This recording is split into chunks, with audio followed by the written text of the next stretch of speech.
All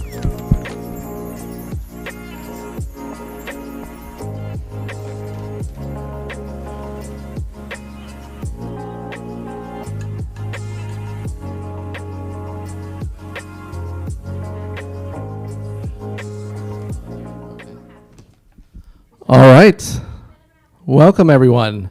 So thank you all for joining us today on Zoom and in our audience. We do appreciate you coming today. My name is Danny Reed. I'm the Director of Culture, Arts, and Adult Programs here at the Miami Beach JCC. And we have a very special program for you today, and I'm very excited to hear about this memoir. We have with us today Dr. David Weill. Is that correct? Yep. Weill? Okay, Dr. David Weill, who spent 10 years as the head of, as the director of the Center for Advanced Lung Disease and Lung and Heart Lung Transplant Program at Stanford University Medical Center in California. He currently lives in New Orleans, and he is the principal of the Weill Consulting Group, which focuses on improving the delivery of pulmonary ICU and transplant care. So thank you, welcome. He wrote a memoir about his experiences as a transplant surgeon, and we're very excited to hear about that today. So thank you so much for joining us. We have also with us to moderate the discussion, Efrat Friedman. Efrat is professor of creative writing at the College of Arts, Humanities, and Social Sciences at Nova Southeastern University. So Efrat, welcome. Thank you so much. And she's a member of the JCC and involved in our book program. So thank you very much for being here today to share with us. And with that, why don't we begin the program? Thank you so much.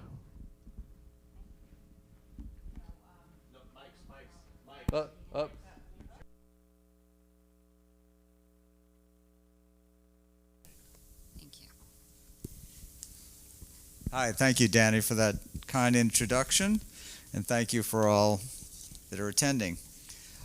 As Danny mentioned, I wrote a book about the experiences that I had leading one of the country's largest transplant programs at Stanford, and not so much the medical experiences, although there are patient stories within the book, of course, but more the emotional roller coaster of doing this kind of work. I fell in love with transplant medicine a long time ago, mainly because the impact it had on real people with real diseases. And I'm going to read a little bit about my early thoughts on the field from the beginning parts of my book.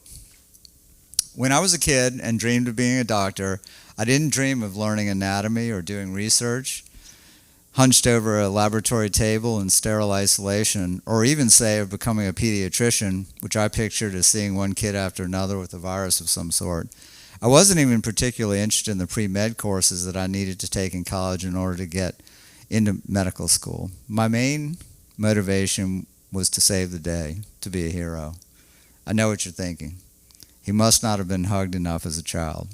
No, that wasn't it. I got plenty of love, both from my parents, a doctor, and my mother, a nurse. But I was like an actor in film school who wants to be a movie star instead of learning the nuances of acting, studying the great ones, and listening to countless discussions of an actor's method. As a child, I remember my mother telling me that in biblical terms, the name David meant beloved one. I like that, I must admit. When I decided to pursue medicine, I weighed the pros and cons of all the specialties and all the possible factors.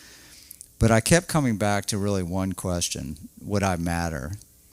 The specialty I chose left no doubt about that. It was a field in which we were changing the course of a disease. I was relentless most of the time in my pursuit of this discipline, and it worked for my patients and for me until it didn't. Transplant medicine did give me more of what I wanted and what I needed. It became the vehicle by which I could express myself, and this happened over the course of moments just like this. It's Palo Alto at Stanford in the winter of 2006. The quiet of the morning, just before the nurses change shifts. The day nurses haven't come in yet, and the night nurses are too exhausted to move or speak. Patients' families are asleep in the waiting room. Except for me, the older doctors, the ones out of their residency, aren't there yet. The only sound that registered, barely, is the rhythmic sound of the mechanical ventilator delivering breath to the new lungs. I'm sitting in a chair by a patient's bedside, a young woman named Cindy with cystic fibrosis, who received a double lung transplant several hours ago. Just days earlier, near her death, she was dying a suffocating death, trying to breathe while coughing up cups of infected sputum. The call about the organ donor had woken me in the middle of the night, just like so many times before. It meant that Cindy was going to get a transplant. I waited for her after the operation. She's now moving slightly, trying to clear the sedative and anesthetic medications from her system. The lungs are working perfectly, just as I had hoped when I accepted them for her the night before. Alone with the patient, without the background chatter from the staff, this was always my favorite time in the hospital, or maybe I should just say my favorite time, period. The nurse asked me if I can watch the patient while she grabs a cup of coffee in the break room. I say sure. But inside I'm screaming, "Go, leave me alone. This is the best part."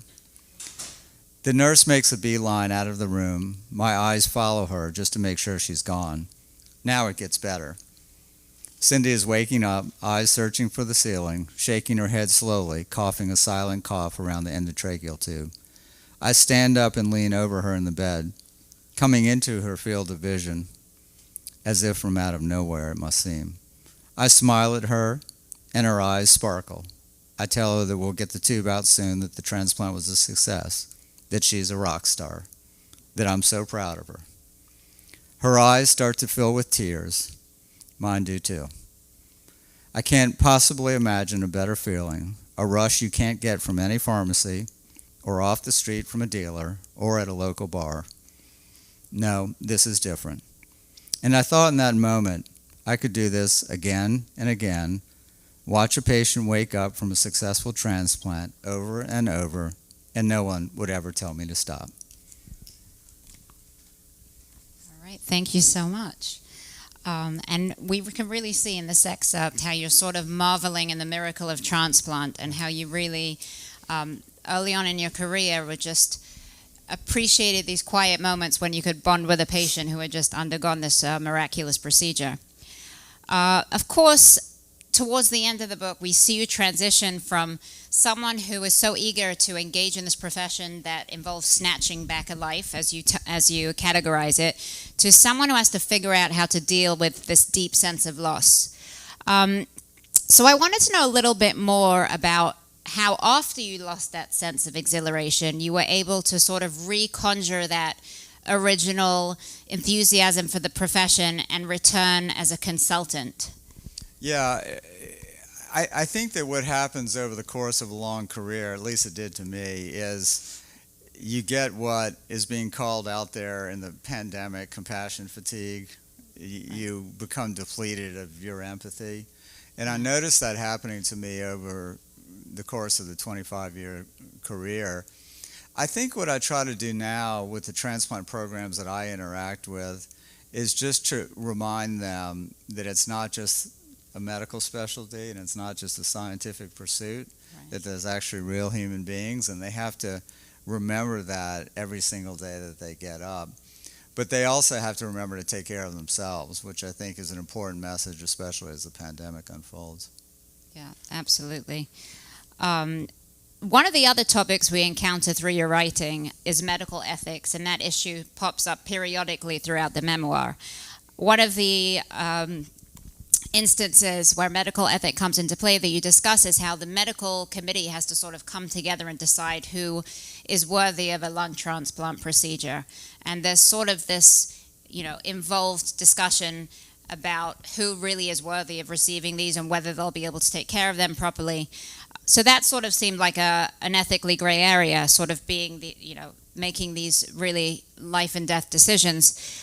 The other gray area I noticed involves the extent to which the physician remains in control after the lung transplant. And one of the stories I remember reading about is regarding a patient named Catherine who suffered from emphysema and received a successful lung transplant. But after the procedure, she accidentally received a toxic overdose of antibiotics from one of the nurses, and her kidneys began to fail, and so she had to undergo dialysis. And she refused, saying, I'm not going to be hooked up to a machine after all I've been through, which was essentially a death sentence. And the lung transplant pulmonologist at the time, because this happened while you were still in your training, his name was Marty, said, "We gave her that lung, it's ours, and I'm not going to stand by and let her commit suicide."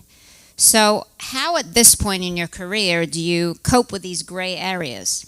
Yeah, I think traditionally in medicine, and I'm talking about medicine broadly, not just transplant medicine, we've had a very patriarchal relationship with our patients, for better or for worse. We tell them what to do, they do it, and go off on their way. I think as time has evolved, it's less and less like that. I think patients tend to question us a little bit more. Right. They do their own research and try to be informed. I think these are all good trends. But in transplant especially, because we have this scarce resource, a donor organ, we can't give it to everybody. We don't have enough to go around. Yeah. We accentuate that patriarchal relationship. We actually, for better or for worse, feel ownership over the organ even after it goes into another person. Yeah. And I think that that's something that we have to guard against. But I must say, I fell guilty to that as well, because we're so heavily invested in the outcome of that transplant that in many ways we want to dictate that patient's life afterwards. Right. And you know, that's sort of relatable, especially after you've read the memoir, because you talk about how there's sort of this mounting pressure to get these patients their lungs, especially when they start deteriorating, and then the whole process of obtaining the lungs, keeping them on ice, because there's a finite amount of time that you have until the lungs sort of go bad, for the lack of a better expression. So, you know, that sort of sense of ownership is understandable when you read this memoir. So I guess it's sort of straddling this fine line between, you know, just sort of making sure everything goes right, but I guess also giving the patients that decision-making ability at the same time. Yeah, So. I mean, transplantation is the most heavily regulated area of medicine. There's a lot of scrutiny, and probably for good reason. There's scrutiny by the government, by Medicare and Medicaid, by private insurance companies. And this scrutiny reveals itself every 6 months, where the results of individual transplant programs are put on a public website, and there's your report card every 6 months. And we keep a close eye on that, and we have to, in order to stay being able to do transplants and continue on with that. But it's a lot of pressure. There's not many areas of medicine that I can think of, at least, where how you're doing as care providers is so transparent. Right. Yeah, and I remember reading about how these rating systems can either make or break a program. So. Yeah, you know, very much so. And so we that are in the clinical realm and providing that care, we're very interested in that. And then it also should be said that the hospital, the people that run the hospital, are very interested in it, because it becomes a matter of dollars and cents, to be frank about it. Transplant programs are very profitable for the hospital. Yeah, of course, yeah. And it seems, you know, a risky business, and more than just that way. You write about, you know, the emotional toll also. There's a lot of emphasis on that, and specific patients who you became emotionally attached with. One of them in particular who stuck out to me was Tina, a cystic fibrosis patient, who you really developed sort of almost a father-daughter relationship with. And she would come into your office just for her routine checkups, and you joke around, and she had nicknames for you, and you had nicknames for her, and she successfully received a lung transplant, and then eventually those lungs started deteriorating, and she had to go on a list for a new pair of lungs, and she didn't get that new pair of lungs in time, and died of respiratory failure. And when you talk about her passing, that really kind of brings you to your breaking point in the story, on an emotional level, so much so that you have to eventually step back and take some time off. And so the question is, now that you are seeing patients once again, obviously in a different capacity, how do you balance compassion with a healthy dose of detachment? Yeah, that's an important concept, and I think when I sat down to write the book, what I didn't want to do, and hopefully I didn't do, is write a book about transplantation, how it works, the medicine involved, one patient story after another, because I think that would be pretty typical of a doctor book, frankly. And I really wanted to focus on how it feels to do this kind of work, because that's really what I look back on and think about. So when I get emotionally attached to a patient, and many I did, I don't necessarily think that's a bad thing. I think, like everything, too much of it is not great, because you're so invested in the outcome that you lose perspective. And that happened to me, and I write about that as well. But I think the most important thing is to try to strike that balance between being empathetic, but not making every transplant patient a personal referendum on you. Yeah. And I fell prey to that at times, where if a transplant didn't go well, it was because I didn't do my job well enough. And that's just not the case. It's a high-risk business, and sometimes things don't go well. Yeah. I learned that late in my career. Right. And we really see that turnaround, how you're grappling with that sense of responsibility when, towards that end point before you start realizing that this is not a healthy situation to be in, until you finally sort of step back and start re-examining the situation. And what I found really interesting was, at this very low point in your life, one of the ways that you cope is by reading, right? You turn to reading as a source of comfort. When you lose some of these patients who are very close to you, you turn to this box that you kept of patient letters, and you read them to sort of derive comfort. And around the same time when Hurricane Katrina hit your hometown of New Orleans, you turned to the Bible as a source of comfort. And then one other time that you turned to a specific book that I recall is when you read Speed by therapist Stephanie Brown. You talk about how that book sort of helped you reevaluate the situation.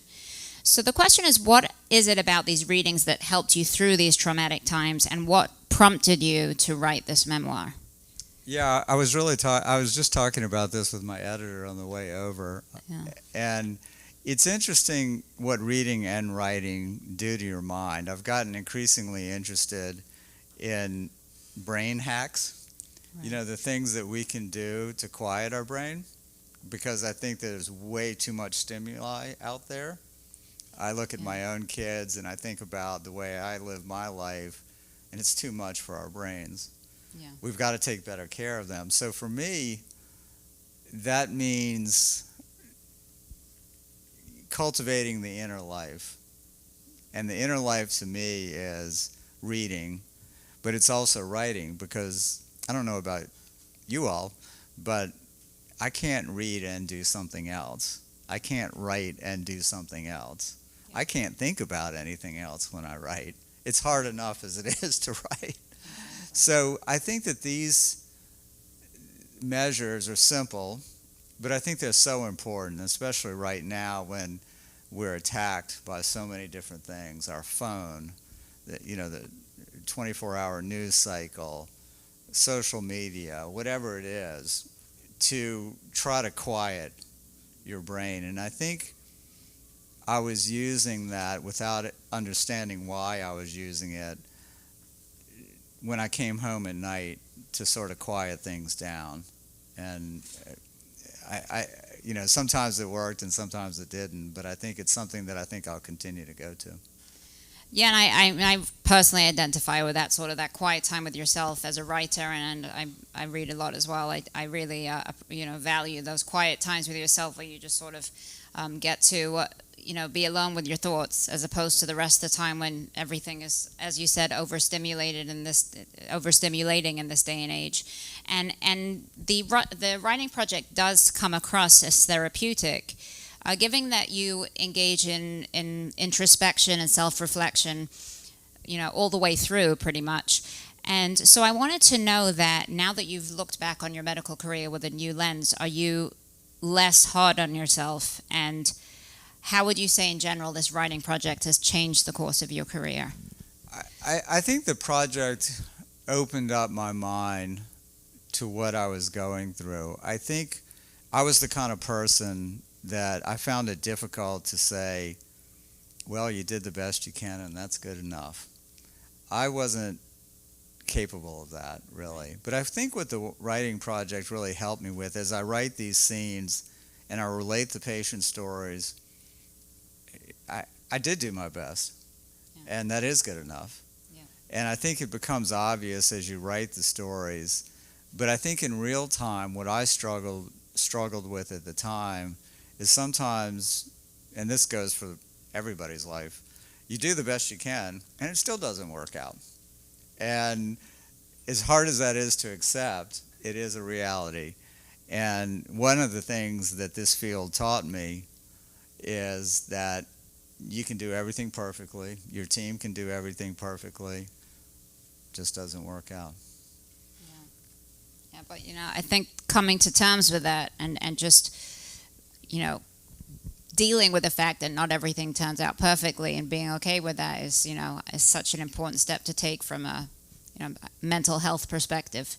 So it seems like that, really was so beneficial, being able to come to terms with that through your writing project, which is really amazing. And the other thing that I noticed in your memoir was your father and how he was such an, he was really a very instrumental person in your life. He was a very focal person in your life. And you openly discuss the complexity of your relationship with your father, who was an old world intellectual, also a lung doctor, but primarily in a researcher's capacity. Ironically enough, there's a scene I remember in your story where he's smoking a Cuban cigar and he's sort of surrounded by smoke, which, really was very interesting given the topic of this memoir. But you speak about how he had to escape Germany because he was a Jew, he had to escape the Nazis.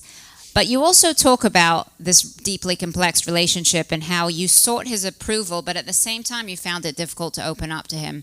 And there's one scene in particular that I remember where he's about to undergo a liver transplant, and the medical personnel are coming to wheel him down the hallway. And he's about to go into surgery, and he says to you, well, is there anything else you want to know from me? And you write, I was closed up, stoic, in keeping with my medical training. And then you just weren't able to communicate what you wanted to say. You just sort of stood there and didn't say anything, and they wheeled him away. And so I was curious as to whether, if you had the opportunity now, that your life is sort of slowed down in the sense that you've been able to recuperate and you sort of have reflected back and thought about things, what would you ask your father at this point in your life? That scene in that book was, and in real time when that happened, it happened very early in my career. And it's one of those things that happen to you that you reflect on maybe an hour or two later and you say, that's concerning. Yeah. My father, and the kind of things that I would want to know from him, was really about his background. I mean, ironically, we're sitting here in Miami Beach, and my father grew up here.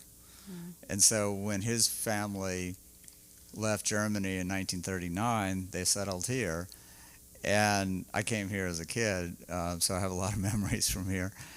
And what we did not talk about around the dinner table or elsewhere was, how he felt about being run out of his own country, about coming to this country with no money, unable to speak the language, and a questionable sort of future. And he never really talked about any of that. So much of my own family's history, I don't know anything about. And so what I would ask him now, he passed away in 2013, but what I would talk to him now about is, all the circumstances and the feelings around that experience. He wasn't the kind of person that was just going to tell me that. I'd have to ask him very direct questions. I think his generation, and particularly Holocaust survivors, I assume, aren't really prone to relive all of that all of the time. So that's the main thing that I think was missing in our relationship. Right, and it's interesting because you talk about that distance you feel from him, and it seems primarily because he never did speak about himself and open up. And I teach a writing group that primarily consists of children of Holocaust survivors, and they also always talk about how, they weren't privy to much information from their parents, and there was also that distance that was really tangible, and it seems like it affected them on a profound level. And it made me realize that, there's obviously Holocaust survivors or people who escaped their country because they were forced to leave, have their own traumas, but so do the children, sort of the next generation removed, which I think is a whole sort of discussion point in and of itself. Yeah. Yeah, and I'm just starting, actually amazingly, I've gotten to my, late 50s, and I'm just starting to think about the impact of the Holocaust, not so much on the survivors, because I've always understood that, but I have been unfamiliar with the concept of inherited trauma and passing traumas down to generations. Somehow I missed that, but I'm just now going back and trying to understand what that's all about, especially as it relates to the way I conduct my life. And I think it's a very interesting area. Potentially another writing project in the works? Potentially, yeah, potentially. Yeah. So, and in terms of this project in particular, sometimes my students and I have this conversation about memoir writing or writing a collection of personal essays versus fiction, because the book I'm actually reading with my group now, The Final Case by David Gutterson, is focused on his own experiences. The story actually happened in a very similar manner in his own life, in the author's own personal life, except he chose to portray it as a work of fiction for whatever reason. And we're often having that conversation. How do you make that decision to, write about your life and present it as a memoir or a collection of essays as opposed to fiction, because of that whole issue of, people's feelings getting hurt, or people involved in the story who don't want to divulge information about their lives. So did you grapple with those issues, and did you ever debate, about how to present this project and in what form? Yeah, at the very beginning, when I was still in the very, very early stages, I thought about whether or not I should write a memoir or should this be a work of fiction. I could actually tell the whole story. I'd probably have a lot more latitude in telling the whole story. I had to leave out a good bit, just for all kinds of reasons. But one of the main tenets when I decided that I wanted to write a memoir was I didn't want to hurt anyone, if I could, but I had to tell the story truthfully, which I hope I did. But what's been interesting in talking about the book is how many people have come up to me and said, I could have never written anything that personal. How did you reveal yourself like that? And I think you either can I think you could either want to do that or you don't. Because I think if you actually choose to write memoir, I think by the very nature of it, for it to be effective, you pretty much got to open up the kimono. Yeah, got to put yourself out there. Yep. Yeah, and I empathize with you, because that's tough. I think it's even tougher for young people that you're teaching, probably, because they haven't gotten to my age where I'm, how to say this delicately, I'm a little less concerned what people think of me now. It's like what Seinfeld says. You get to your 60s, you just don't care anymore. That's, as usual, Seinfeld has it right. I think that's probably right. You just care less. I think I have, young daughters who care a lot what other people think of them as teenage daughters. And so I think, I just think you have to be willing to do that. But I know that there's lots of people that are more private Yeah. and just would never do that. Right, and I can see that, reading your book, there are certain people in the story whose names are just mentioned. They're figures in the background, Right. but they don't really come out too much to the forefront. And I was wondering when I was reading if that was because of a privacy issue. It really was. I mean, I think that, what's difficult, if you have family and you have friends and you have work colleagues, just because you want to expose yourself doesn't mean they all want to expose themselves. Yeah. And I think striking that balance is difficult. So my editor and I worked a lot on this, where some of the figures that are very prominent in my life, do fade a bit into the background, because either I was told directly, or certainly got the sense that they didn't really want their private life exposed that way. Okay, yeah. Well, I think it was a nice sort of balance, because the story comes out very vividly, but and I guess that was a great way to handle it, because at least these people who are important to you didn't get upset, but the story was still told the way you wanted it to be. So Yep. yeah, so that's great. Well, thank you so much. I mean, this was just fascinating for me to read, and just so great to be able to meet you in person. And I just wanted to open up to questions from the audience.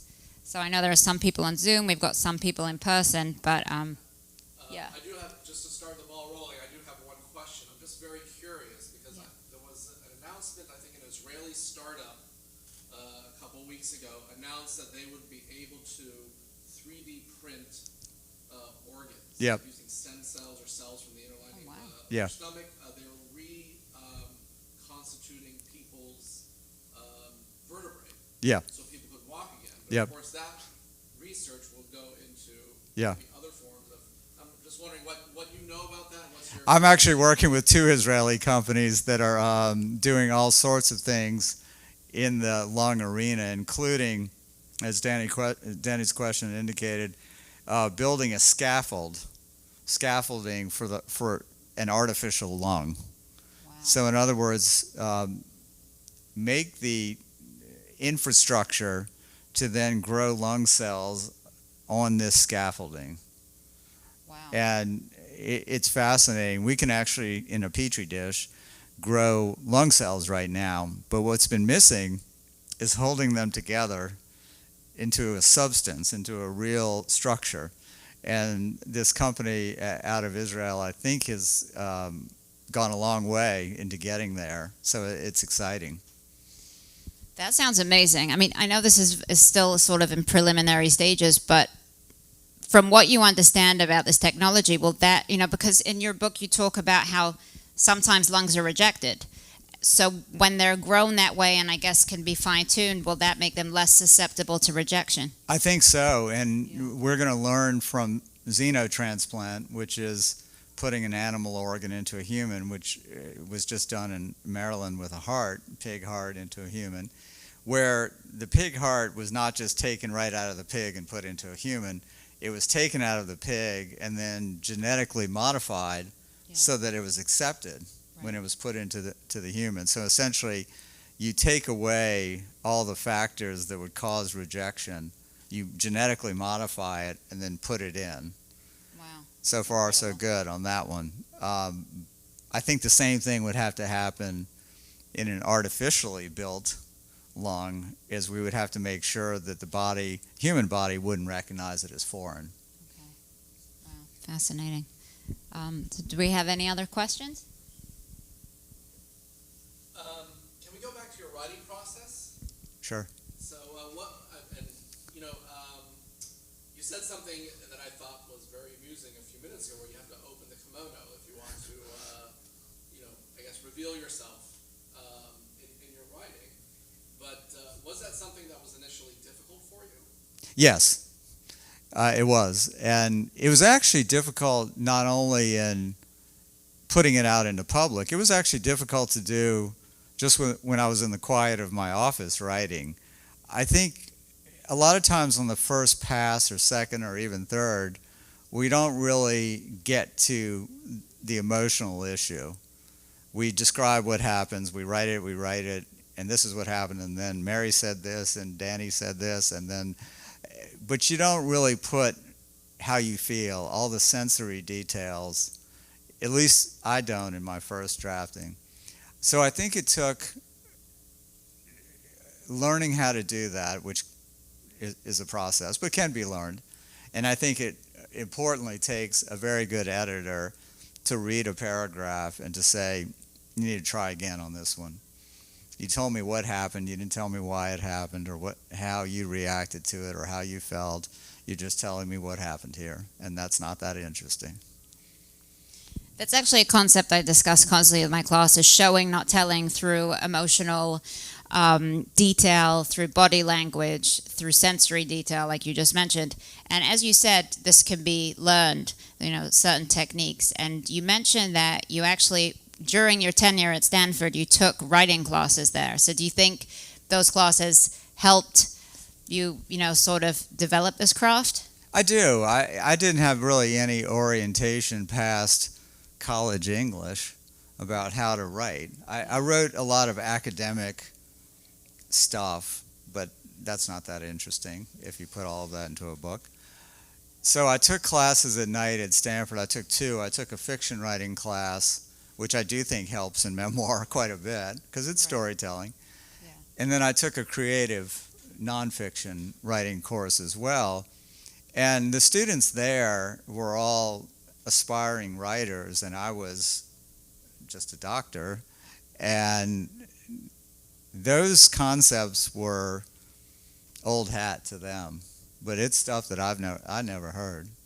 And so I think those classes were instrumental in at least getting me to think about what I needed to do in order to effectively tell a story, not just the facts of the story, but a lot of the details that make someone want to pick up the book and turn the page, all the kind of things I like when I read. Right. Yeah. Well, it definitely shows. That sort of element of the craft was developed and implemented here. Let me ask you a question. Do you think, with your students, do you think that they think that writing is you're just born with it, or do they understand that it's hard work and you can learn all of it? And so it's so interesting because that question comes up all the time, and sometimes on the first day of teaching an intro to creative writing class to undergraduates, they say, "Oh, we don't have that talent, but we're required to take an elective, so here we are." And I definitely think elements of the craft can be learned and enhance writing tremendously, because I've seen students who've taken my course more than once and have moved into the more advanced fiction writing class, and the difference is just profound. I also do think, though, that there are some people who are just born with a talent, and I think they refine it through learning the craft, but that the way they phrase things just seems like something that can't be acquired. And we were talking yesterday about Ian McEwan, and I would say that he's definitely one of those people, because when you read his writing, it's just you're experiencing something beautiful, and to such a level that I don't think that's something that can be learned to that extent. I think he was born with that. Yeah. So, no, that makes sense. I guess it's like an athlete. You can train yourself to be better, but some people are Michael Jordan and some people aren't, so. Exactly, yeah. Can you answer, you mentioned that your father was a lung doctor as well. Can you tell us, why did you decide to go in the same field? Well, it's interesting. My father was a totally different kind of lung doctor. So within medicine, I think we were talking about earlier, within medicine you can kind of fit, there's something for everybody. In other words, you can fit your personality type to your field. And that's really usually what happens in medicine. My dad was a scientist. He was the stereotypical German scientist. So his career was not based around patients, it was based around research. Very successful career, did all kind of great things, but it wasn't a patient-oriented career. I certainly was around lungs my entire life. He used to bring me, when I was a little kid, to rounds in the morning. On Saturday mornings, I'd go down to the hospital with him. when he was teaching. Did a lot of teaching as well.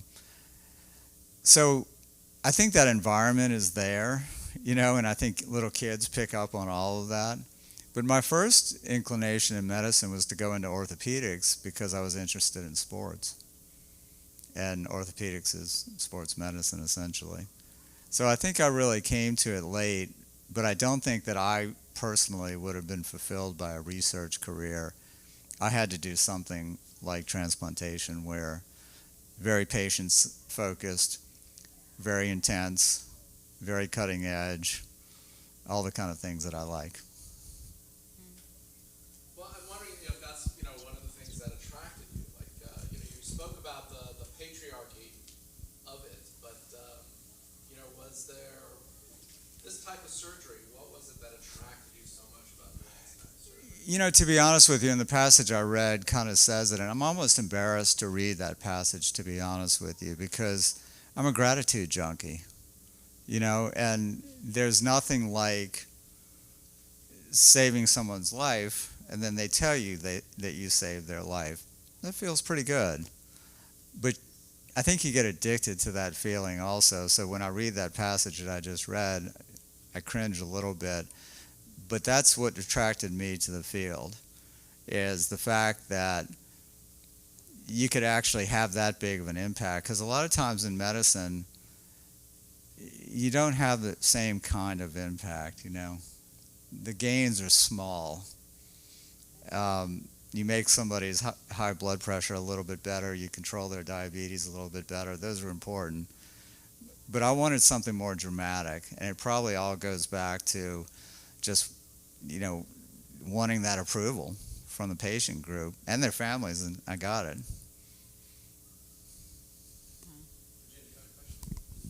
Well, not a question, but a response to something you said, if I may. And I hope I understood what you said correctly. You got a great deal of satisfaction in many areas when the lung transplant was successful. My takeaway of your brief comment was you didn't feel that way when it was not successful. I am now going to turn to the question of religion and the role of God, Hashem, in your life. I see it as Hashem, God runs the world. And as we all pray on Yom Kippur, who shall live and who shall die. And I see you, and this is me personally talking, as a vehicle to do Hashem's work. When you're not successful in your terms, that does not mean you are not successful in God's terms. He, this is me speaking, is the ultimate ruler of who should live and who should die. So I just wanted to Yeah. share my perspective on that area. I actually agree with you, and I wish I had known that and thought that way earlier in my life. But I thought the successes were due to me, and I thought the failures were due to me. I'm sorry, you have to speak. I thought the successes were due to me, and I thought the failures were due to me. Well, Eh, you mentioned that. Yeah. And I read it. I responded according to the way I feel, and I No, I actually agree with you now. I guess what I'm trying to say is that it took me a long time to get there. It took my own religious awakening, but also I needed to grow up, and mature.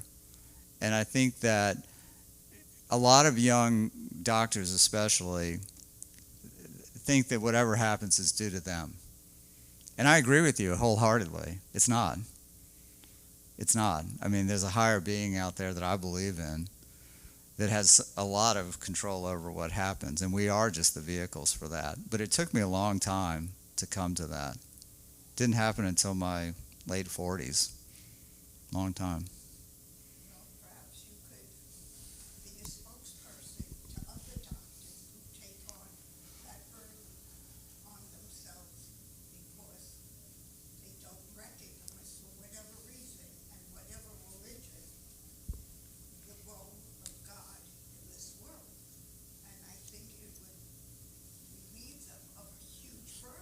I agree with you, and I try to do that, but it's difficult in our environment, frankly, to talk about God inside of hospitals.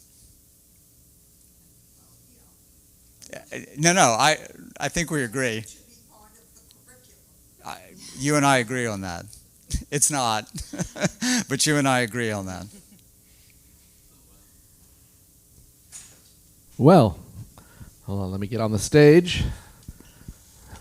Dr. Weill, I want to thank you very much for joining us. Okay, Efrat Friedman, thank you so much for moderating the discussion. This was truly eye-opening, and I really, really do appreciate you coming and joining us today.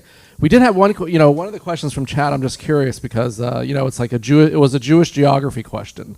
If your family is related to how many Weills from Poland? No. I'm probably going to butcher the town. Sundaszów, Poland.